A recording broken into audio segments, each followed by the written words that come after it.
You swapped your sister's diamond with a cheap fake. My mother screamed. We were at a Washington charity auction, surrounded by hundreds of elite guests. The appraiser had just humiliated my sister, exposing the necklace as worthless glass. To save her golden child, my mother threatened to call the police if I didn't confess to the theft immediately. I didn't argue. Instead, I reached into my purse and pulled out a crumpled piece of paper. It was a pawn shop receipt, stamped with my mother's signature, proving she had secretly sold my grandmother's real heirloom weeks ago. What happened when I showed the crowd will shock you. Hit like and subscribe if you believe in karma. Welcome back to my channel. Before I tell you what happened next, drop a comment and tell me your age and where you are listening from today. My name is Sophia Marilyn, and I am 32 years old. I work as an estate archivist in Georgetown. My job requires cataloging the lives of people who left behind more money than sense.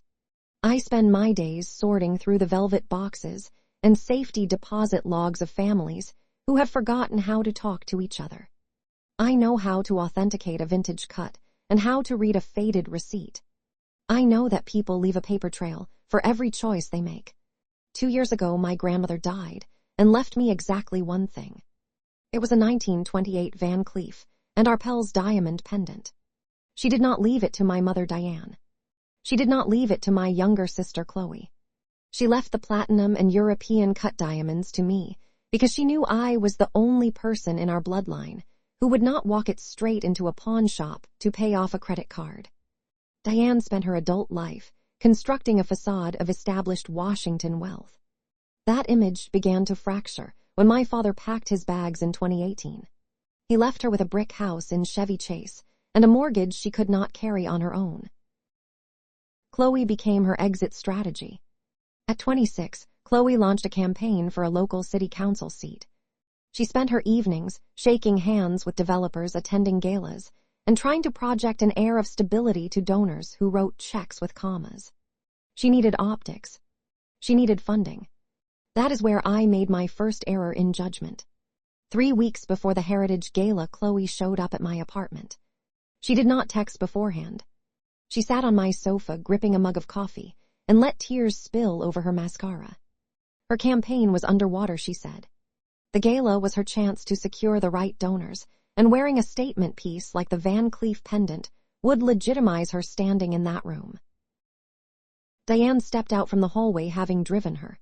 She ran a finger along the edge of my bookshelf, checking for dust before turning to me. Just for one night, Sophia, she said. You keep it locked in a safe. It sits there gathering dust. Help your sister. I should have held my ground. I understood Diane's financial panic. I knew Chloe treated borrowed items as her own property. Yet I had spent 32 years playing the role of the difficult daughter, the one who chose a quiet one-bedroom walk-up over the country club circuit.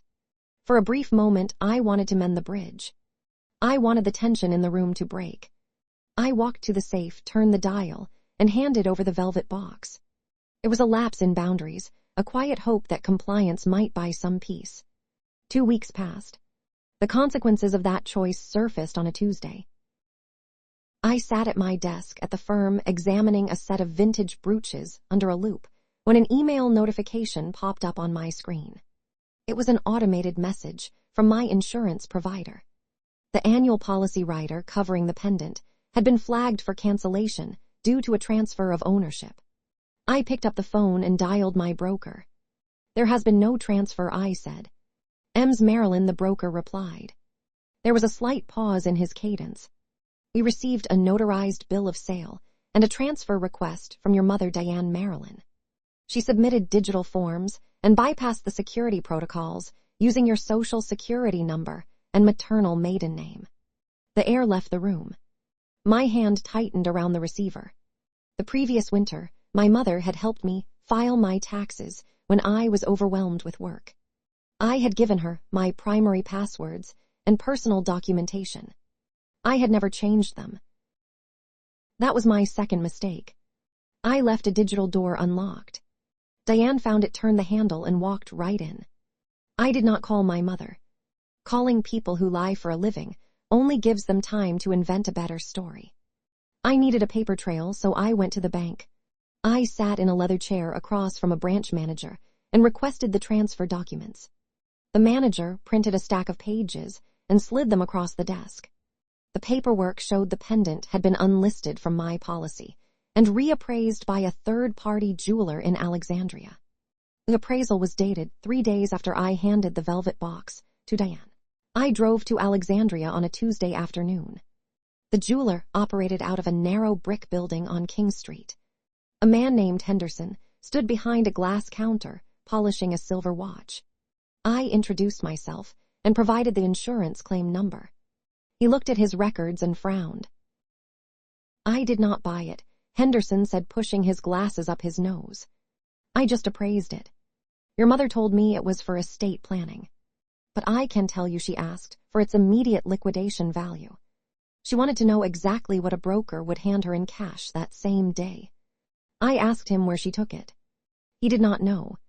I spent the next 3 days hunting through state collateral records and anonymous auction listings. I build timelines out of scattered receipts for a living. I knew I would find it. By 2 in the morning on Thursday, I had printed database logs spread across the kitchen island. My fiancé, Mark, sat across from me, bathed in the blue light of his laptop. He stopped typing, took off his glasses, and looked at the chaotic pile of paperwork. He analyzed the situation, like one of his high-risk financial portfolios. Sophia, let it go, he said softly. It is a necklace. Is it worth tearing your family apart and ruining Chloe's campaign? He did not understand. This was never about the diamonds. It was about the fact that my mother had used my olive branch to steal from me. I told Mark I was not stopping. He sighed, shook his head, and walked back to the bedroom, leaving me alone in the dark. That was the first crack in our foundation, a cost I was choosing to pay. On Friday morning, I found a match. The pendant was at a high-volume collateral lender in Bethesda. I drove there immediately. The shop sat between a dry cleaner and a discount pharmacy. I walked in, approached the counter, flashed my archivist credentials, and asked the manager to confirm a piece matching my grandmother's serial number. The broker looked wary. Receiving stolen goods carried heavy penalties. He checked his system and turned a monitor toward me to show the intake receipt. The broker tapped the screen. She brought it in last week, he said. She told me she needed liquidity for a family emergency.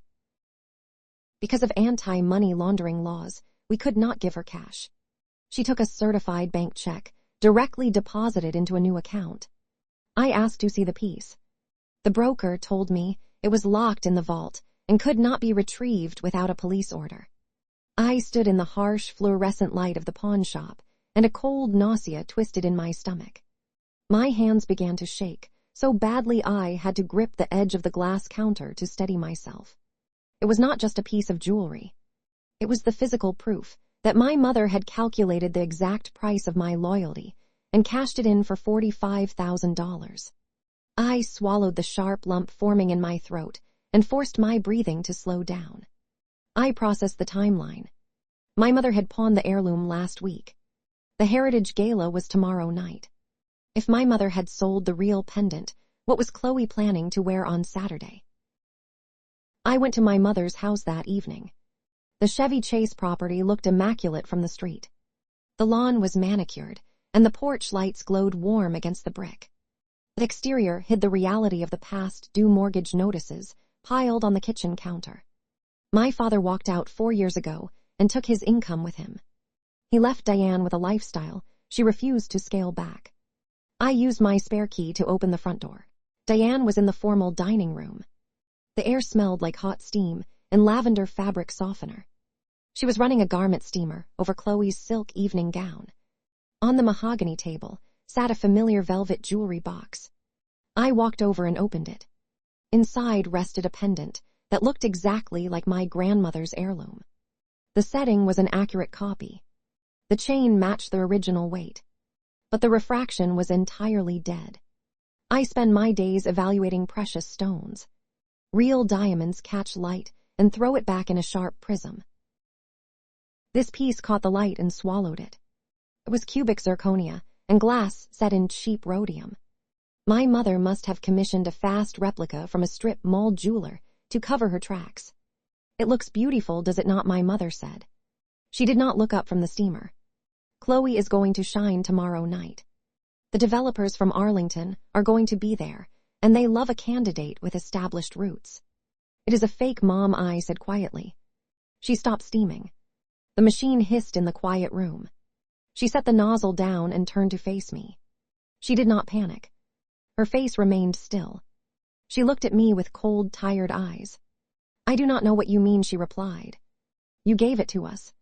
It is the same piece. I gave you the real one, I said, keeping my voice level. This is glass. You sold the Van Cleef in Bethesda for $45,000. She stepped away from the gown. You are mistaken, she said. Her voice dropped into a tone of quiet menace. And if you say a single word about this at the gala, I will tell everyone you have always been jealous of your sister. I will tell them you swapped it yourself to sabotage her night. I looked at the woman who raised me. She was not raising her voice. She was calculating her survival. I did what I had to do to keep this family from drowning, Sophia, she continued. Your father left us with nothing.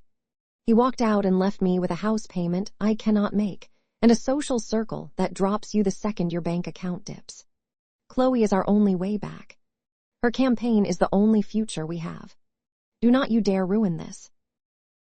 She was not acting out of simple cruelty. In her mind, she was the savior of the family. The pawn shop cash was keeping the bank from foreclosing on the house and funding Chloe's political advertisements. Diane had rationalized the theft as a necessary tax. She believed I owed her that money for not pulling my weight in the family's social climb. I had chosen a quiet life archiving history while she fought to maintain a status she felt entitled to. She truly believed her actions were justified by the weight of her responsibilities. I closed the velvet box. The hinge snapped shut with a sharp sound. I did not argue with her. I did not demand the money back. I walked out the front door and got into my car. The engine started, and I sat in the driveway looking at the house. My mother believed she had backed me into a corner. She relied on my lifelong habit of retreating to avoid a scene. She thought I would absorb the blame to protect the family name. She did not realize that I had spent the last 3 days gathering every piece of paper required to dismantle her entire narrative. The Washington Heritage Gala took place at the historic Mayflower Hotel. The grand ballroom carried the heavy scent of roasted filet and signature fragrances worn by people who write legislation for a living. Waitstaff in crisp uniforms circulated with silver trays of champagne.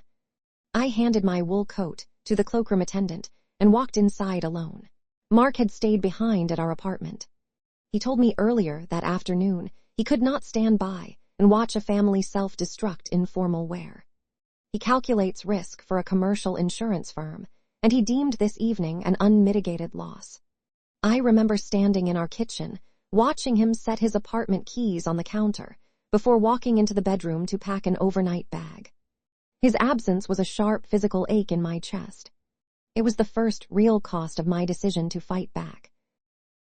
When you decide to stop carrying other people's secrets, you often lose the people who preferred you quiet. I accepted the loss. I ordered a club soda at the Mahogany Bar and turned to observe the room. Chloe was navigating the floor with the polished grace of a seasoned candidate. She wore a sapphire blue silk gown, and the replica pendant rested perfectly against her collarbone. She shook hands with zoning board members and smiled at commercial real estate developers. Chloe possessed a specific kind of ambition. She needed people to believe she was born into power rather than merely campaigning for it. That ambition had driven her to make a fatal error in judgment. To elevate her campaign profile, she had agreed to loan the pendant to the Evening Heritage Showcase. The organizers had arranged a secure display area where elite guests could exhibit their family heirlooms for the night. Chloe saw it as a free political advertisement.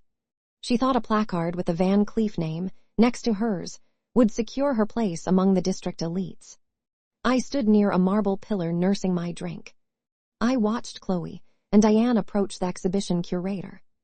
He was an older gentleman named Sterling, an expert tasked with verifying pieces before they were placed into the illuminated glass cases. Several prominent donors and real estate developers were standing nearby admiring the incoming artifacts. Chloe unclasped the pendant and handed it to Sterling with a practiced political smile. Diane stood right beside her, beaming with the pride of a mother whose investment was paying off. Sterling smiled politely and lifted the pendant to inspect the setting. He looked at it. His professional smile faltered. He dropped a jeweler loop over his right eye and leaned in closer. I watched Sterling run his thumb over the rhodium backing. I watched his posture shift from deferential to deeply uncomfortable. He lowered the loop. He leaned forward and spoke in a hushed, discreet tone, intended only for Chloe and Diane. "I am terribly sorry, Miss Marilyn, but I cannot place this in the case," Sterling murmured. "It is glass. A replica. And not a very good one."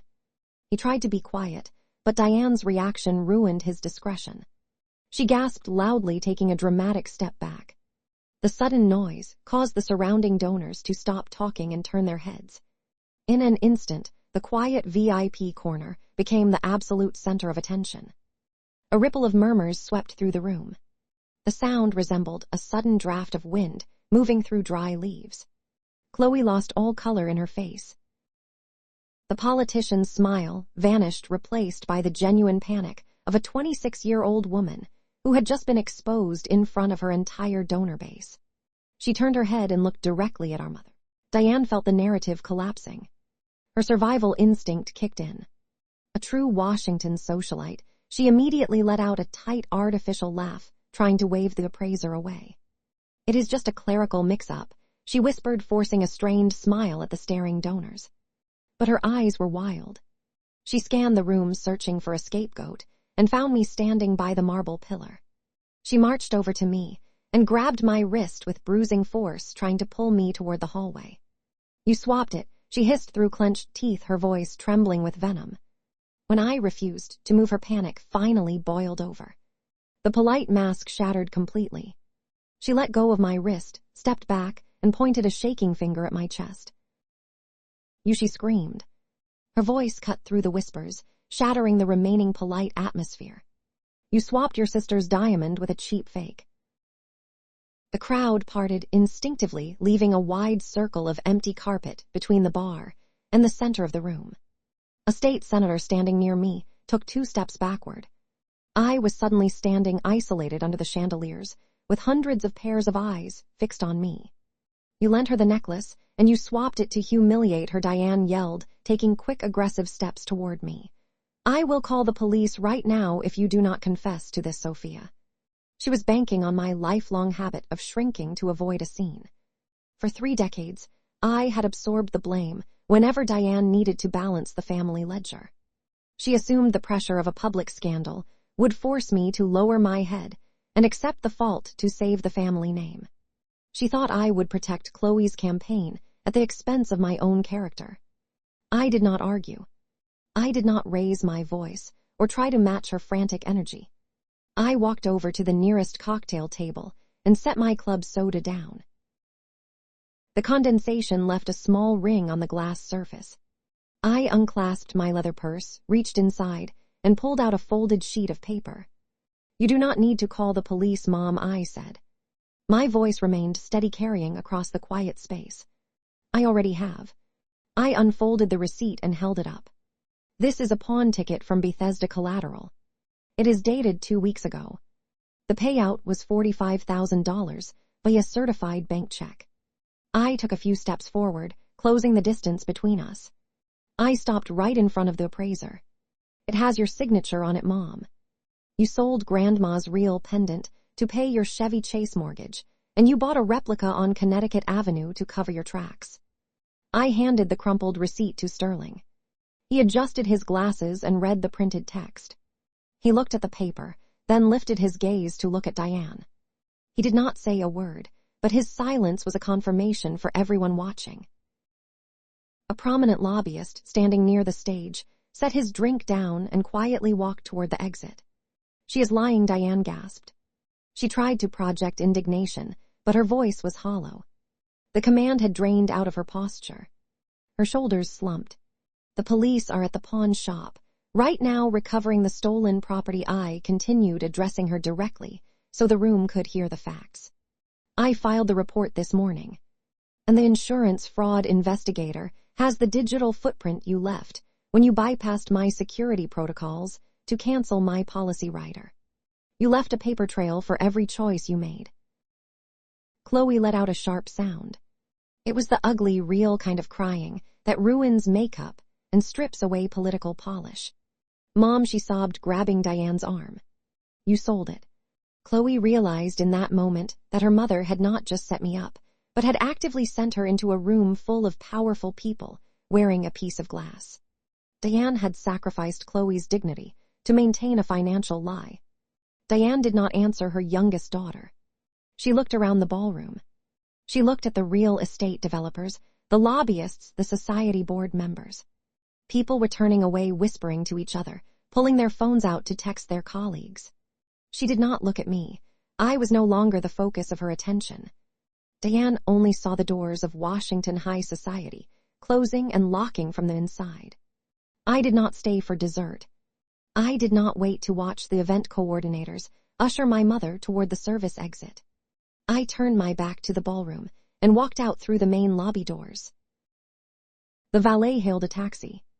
The ride back to my apartment took 20 minutes. I watched the monuments pass by through the window. The city felt entirely indifferent to what had just happened, and that indifference was exactly what I needed. I unlocked my door and stepped into the quiet dark of my living room. The adrenaline faded, leaving a sharp clarity in its place. The fallout hit the next morning with the precision of a controlled demolition.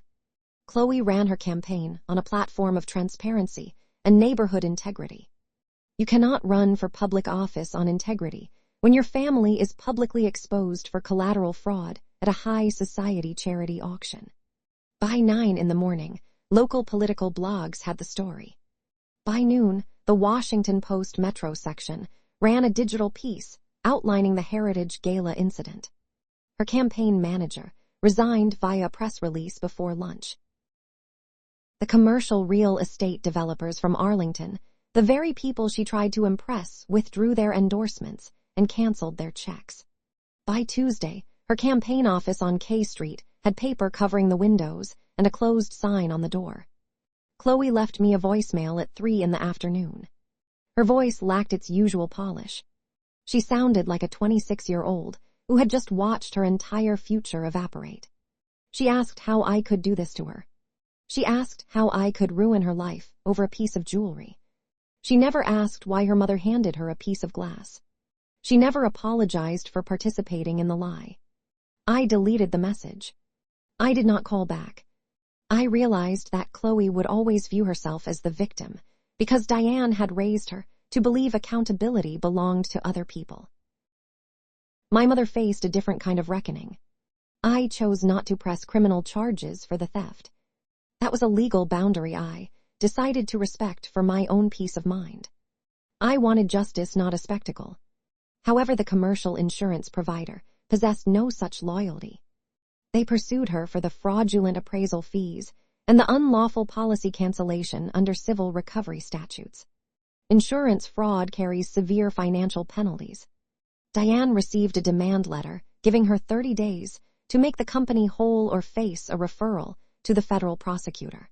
She had her attorney send me an email begging me to call off the insurance firm. I had my lawyer reply with a single sentence stating I had no authority over corporate investigations.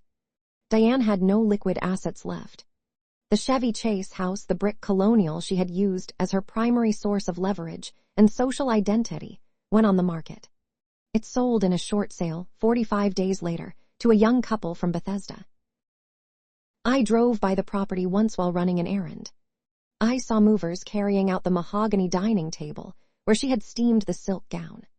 Diane moved into a small leased condo in Fairfax County. She no longer attends charity galas. She no longer holds court at the country club. She traded her legacy for $45,000 and ended up losing both. But my victory was far from clean. Every action carries an invoice, and mine arrived in the mail that Friday. The police recovered the genuine Van Cleef pendant from the Bethesda lender. Since it was part of an active fraud investigation, the precinct detective informed me the piece would be subjected to an evidence hold. That process could take up to 2 years. There was one alternative. I had to hire an estate attorney to file a writ of replevin, a legal motion, to force the precinct to release my property early. The legal retainer was $5,000. I went to my bank, requested a cashier check, and drove to the law firm. I handed the check to the attorney to bypass the bureaucratic nightmare. It drained a significant portion, my archival salary savings. When the detective finally handed me the velvet box, the platinum felt heavier than before. It was authentic, and it was freezing to the touch. I signed the release paperwork and walked out of the station. The final cost was collected in my own living room. Mark and I had a long conversation the Sunday following the gala.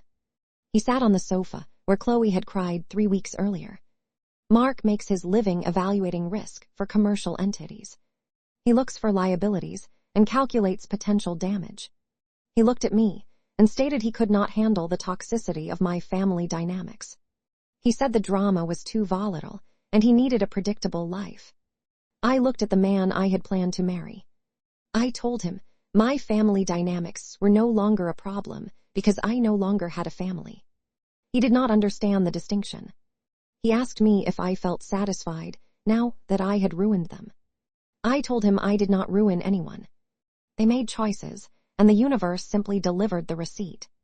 To him, I was still tied to the chaos. He packed his belongings 3 weeks later.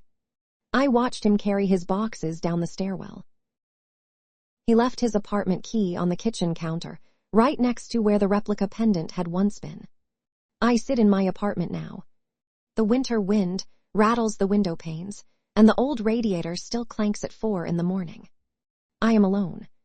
The real diamond pendant does not sit in a safe in my bedroom anymore.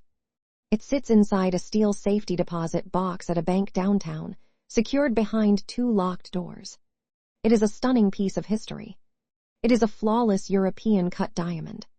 In securing it cost me, my sister, my mother, my fiancé, and $5,000. People assume that winning means you walk away whole. They think standing up for yourself brings a sudden wave of warmth and reconciliation. I do not regret my choice. Sometimes the price of cutting a toxic root is that you have to watch the entire tree fall. You have to stand in the quiet, empty space it leaves behind and learn how to breathe the new air on your own. Thank you for listening. If you have ever had to pay a high price for the truth, let me know in the comments. I read every single one. See you next time.